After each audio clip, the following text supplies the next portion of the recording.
So Vernon has come up a few times in our podcast, so I'll kind of recount the times it does. We briefly mentioned in Los Angeles Year 1, because in 1847, the Battle of La Mesa occurred there, which was one of the most decisive battles of the Mexican-American War that had the Americans overpowering the Californios. This was the last armed resistance to the American domination of California, and after this, General Flores retreated to Mexico. 8 days later, the Treaty of Cahuenga was signed, and California would become American turf. The Battle of La Mesa was one of those that made that possible, and it was fought on a spot in Southern California that 58 years later would be established as Vernon. The scrappy Vernon Tigers of the Pacific Coast League were discussed in Root for the home team, and Jack Doyle's Saloon, which the world's longest bar. The world's longest bar, and he also had a boxing arena there. Was mentioned in Candy and Dandy, but Liquors, click here. Vernon, for a while, was one of those like seedy areas that had like recreation. For a while.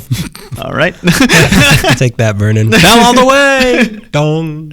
Dong. But past that, like, it's one of those areas in LA that not a lot of people talk about and we kind of forget is there. Same with Bell. I feel like Bell gets mentioned a little bit more, but I'll tell you why Vernon doesn't get mentioned. Vernon has 3 big claims to fame. The Farmer John Slaughterhouse, which I want to say we mentioned in either the hot dog episode or the baseball episode. One of those two, because of the Dodger dogs get slaughtered there. Slaughtered there, yeah. All those dogs. Pigs become dogs there. Hogs get fat. It's located in Vernon. It has a huge mural of a quaint farm life painted on the side of the building to distract you from what is actually happening to animal parts inside of what is known as a Cloudy Packing Company. The painter of the mural, Les Grimes, had drawn backgrounds for the TV show. Ironic, since there's more of his last name. Grimes had drawn backgrounds for the TV show Hee Haw, so it was natural for him to draw this fun farm mural he titled Hog Heaven. No. Oh yeah. While painting the mural, Hog Purgatory. Hog Reckoning. Why do they call it that, Mom? Don't look. Don't go near the mural. Don't smell. Don't smell. While painting the mural, Les Grimes fell to his death off the building, and the mural had to be completed by another painter. Oh my God. Yeah. Did they turn him into a hot dog? One of you is eating Grimes, and we're going to need like half of them. He would have wanted it this way. He's gone to hog heaven. I'll upload pictures of close-ups of the mural because it's kind of beyond creepy. The slaughterhouse also gives Vernon and its neighbor city Maywood a real pungent, unmistakable odor. It's not... Maywood's the one I was talking about. Yeah, Maywood, Bell, Vernon are all that little area right there that lead to like Southgate and Downey. I used to sell merch for like a record company on Slauson and Soto, so we'd have to like... drop. So we'd have to pass... Worked for a record company. Oh, boy. Did you know band? Did you get paid in shirt? I did. We would pass through Vernon, and we had, like, hottest day, we'd still roll our windows up because it was just... It's not a bad smell. It's just like, oh, that's odd. I don't like to smell that. That's how I first interviewed it in Vernon, and it's pretty gross. Like a dirty butcher shop. Like a bad deli. I'll show you pictures. It's because, like, different people painted it, and, like, from a distance, you're like, oh, that's a little girl, and you get there, and the little girl's face is distorted and weird. There. Vernon also got attention in 2015 with the second season of True Detective, which based its fictional setting of Vinci on Los Angeles. My favorite season of True Detective. God. Favorite character is Bird Hat Guy. That mask hat. You know, it's weird that, like, we watch TV to escape reality, but then I see Vince Vaughn ask everyone for money, and I'm like, that's what I do. Why am I watching this show? Am I Vince Vaughn? Am I a swinger? Is this groovy, baby? Is this money? They based Vinci off of Vernon. Vinci is a corrupt little town where cops are forced to be bad. But why Vernon, you ask? On to our third claim to fame, Vernon and its city council. So to tell this story best, we have to go back to the founding of Vernon in 1905, which was 58 years after the Battle of La Mesa. Vernon was established by 3 men, 2 brothers who were ranchers, James J. Furlong and Thomas J. Furlong. The J stands for J. J stands for Griffith. Teamed up with a Basque merchant named John P. Leonis to establish their special community where ranchers and merchants live in harmony. They live in harmony. Ranchers and what am I trying to say? Ranchers and merchants interbreed. They would do business there, and it would be an industrial area because 3 major railroads ran through there. Okay. So they can get a lot of work done. This was to be like a city of industry, but not the city of industry. Vernon, a city of industry. Not that one. A city of street projections. They coined the term for this town pretty early on, exclusively industrial. Family's not welcome. Vernon already sort of leaned in that direction naturally. It was mostly like pig farms and Chinese-owned truck gardens. What gardens? Truck gardens, which are farms where vegetables are grown for the market. It's not a junkyard or an automotive patch. You were thinking. I saw it in your face. I wanted to go Tonka picking. Oh, the fire truck's not in season. All right, I'll take an ambulance. Seeds in it. Vernon has several different railroads pass through it, and it was the terminus for the Butterfield stagecoach line, which worked with the Long Beach and San Pedro ports, so a lot of stuff went through Vernon. John Leonis, which was one of the men who founded the town, first operated a general store there and later went on to establish a feed barn and a winery at 26th Street and Downey Road. He offered free land to factories willing to locate in Vernon, expecting that the jobs created would mean finances coming into town and that would repay land costs. By 1905, the year that Vernon was established, there were 2 factories and 2 lumber yards, and some of the pig farms were in transition, becoming meat packing warehouses, excuse me. So it was feeling like an exclusively industrial area at the time. That remains so to this day. Vernon is 5 square miles of mostly industry. And It's an industry town. You in the industry? You want to get in the industry? We kill pigs here. They kill pigs, don't they? We kill pigs here. Hey, welcome to Vernon. You want to know what we do?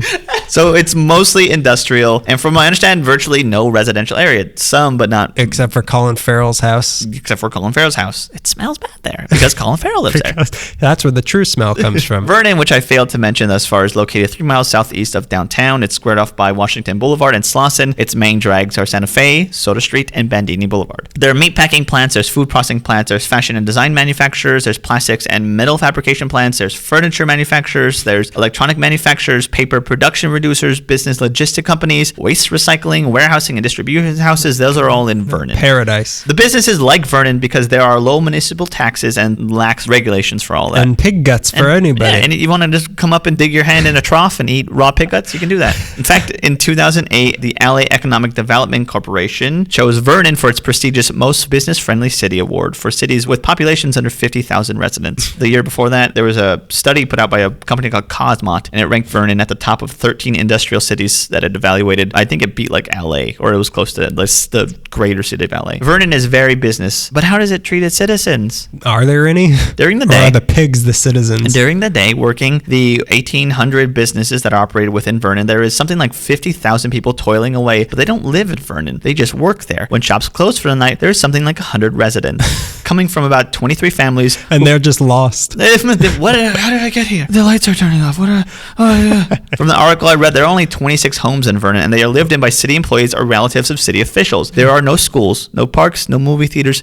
no grocery stores in Vernon. Oh my God. Okay, so back to the sad place. So back to the founders. There are the Furlong brothers and John Leonis. Those are the 3 guys who found the town. So in a town where the only residents are city employees and officials, and those are positions based on populations voting on that, and the population, like I said, was virtually only city employees, I guess we'll just keep voting ourselves into position because there's basically no such thing as a normal election in Vernon. With that, Thomas Furlong... Just a game of musical chairs. Basically. Thomas Furlong served continuously as city clerk and treasurer of Vernon from 1907 until his death in 1950. James served as mayor of Vernon. When he got turned into a hot dog. You're looking kind of scrumptious. What's your casing like? Did you fall into a mustard pit? Because suddenly I'm salivating. Your casing's on too tight, friend. Did I say that? I'm odd. Just wear this sweater. It's a sweater. bun. It's made out of wheat. How fluffy. His brother James served as mayor. Hold this pickle. James served as mayor from 1907 until his death in 1941. He was succeeded as mayor by John P. Leonis, the other founding father of Vernon, who was in turn succeeded by Robert Furlong, 1908 to 1974, the son of Thomas Are you sure Furlong. it's not Robert Footlong? You know, spell check kept coming up. Don't you mean? Don't you mean me, father? Footlong, how'd you get out? It's me. I'm still growing. This is the man in the iron mask, but it's sausages. It's bratwurst. The man in the iron case. Basically, they just kept... My son will take on my role as the mayor, and this went on there's from a tiny monarchy going on in Vernon. for 70 years, 50 to 70 years. And for a long stretch, until recently, Vernon was governed by Mayor Leonis P. Malberg, grandson of John P. Leonis, a founding member of the town. Leonis served the city council for 53 years. Keep in mind that in Los Angeles, the normal term limit for mayor is 4 years. And you can only run twice, 2 consecutive times. And running for these positions over and over with no real residents can seem harmless, like whatever established hierarchical order that governs over the little rascals. Just like, you're in charge, no, I'm in charge.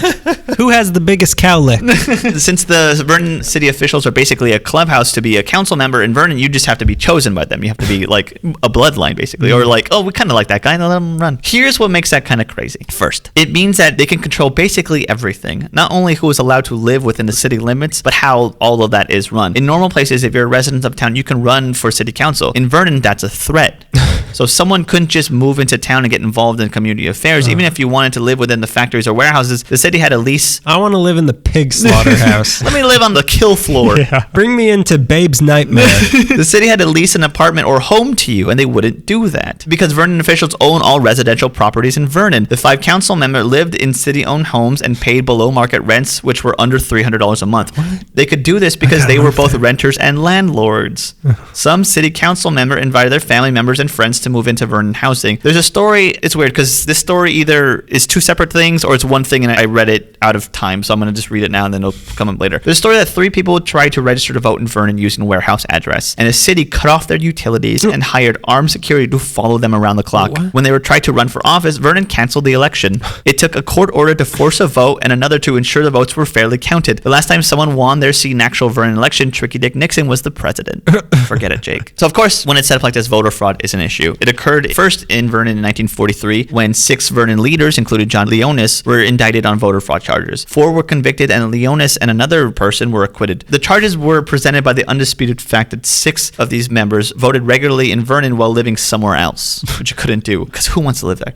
John Leonis lived luxuriously in Hancock Park, and the Furlongs lived in West Adams section of LA, which is a registered historic district. Why? Because it's beautiful there. That's smelly Vernon. The charges were dropped against Leonis because the judge agreed with the defendants that Vernon was basically not a residential city and that the technical residence, quotations, he achieved through working there every day was sufficient enough for him to establish voter rights. There was another legal battle in the 70s between the Malkenhorsts, who are another family that kind of worked into all this, and the fire department, who were on strike, who were charging the Malkenhorsts and other city officials didn't even live in the city, but the charges were dropped because they weren't real criminal charges because it was kind of legal. It was within like Vernon's own thing. Yeah. Secondly, of the things that make this kind of crazy, they are allowed to govern their own expenses. For an entirely industrial city, Vernon happens to come with a massive tax base. I read that in 2010, the city assessed a $4.1 billion property tax base despite it only having 100 residents. I was trying to do the math on that. It's a lot.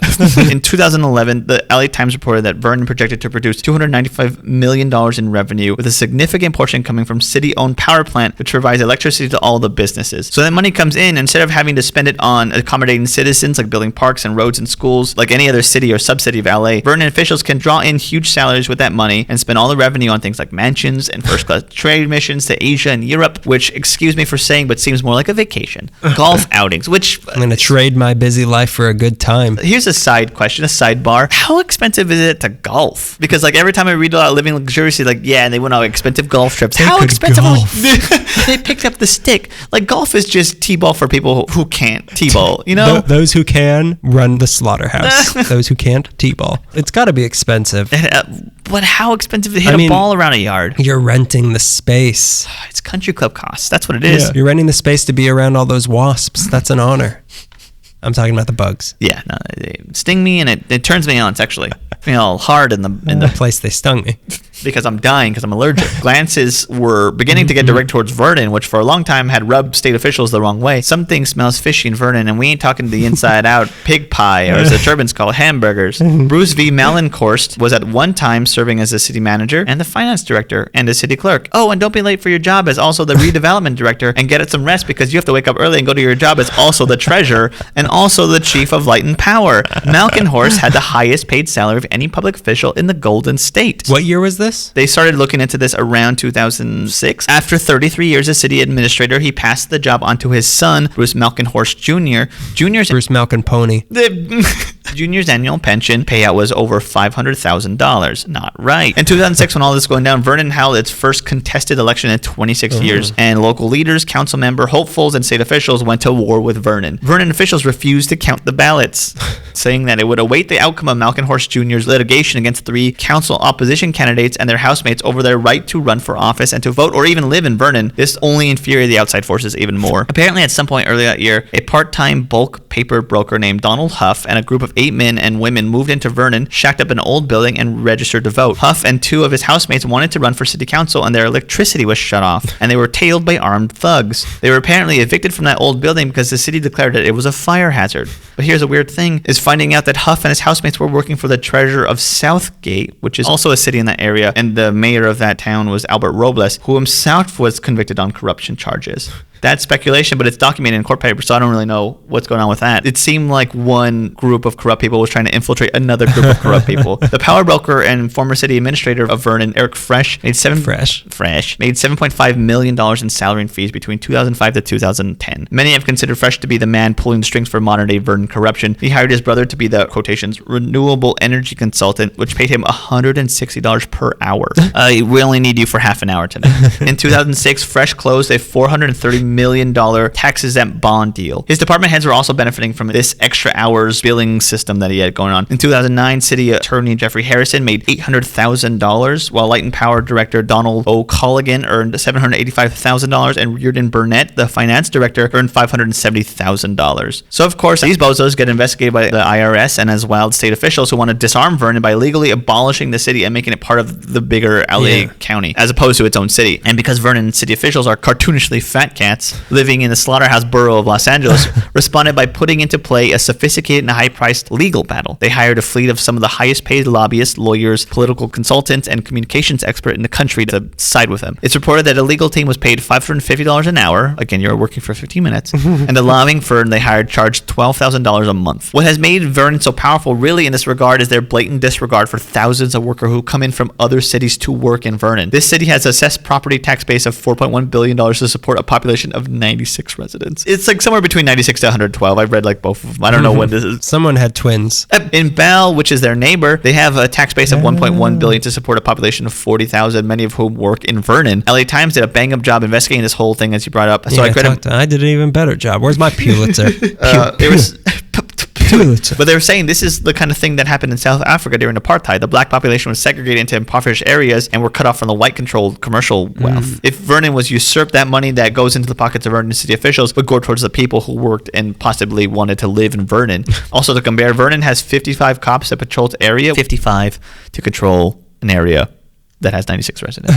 So one cop for every cop. criminal. The city officials basically argued that if Vernon was uncorporated or disincorporated or whatever, that all the businesses in there would shut down because the way the city is set up was to offer lower regulations and taxes for these businesses. So if that changed, the floor would come out from under them. And all that needed to change really was a sweeping away of the corruption in office. They didn't need to like top bottom, like they could just figure out to make a way to make this work. The Democratic Speaker of the State Assembly, his name is John A. Perez, is leading the movement to disincorporate Vernon. He calls it a shell city created to enrich municipal officials and businesses at the expense of the struggling lower middle class communities that surround Vernon, like Maywood and Bell.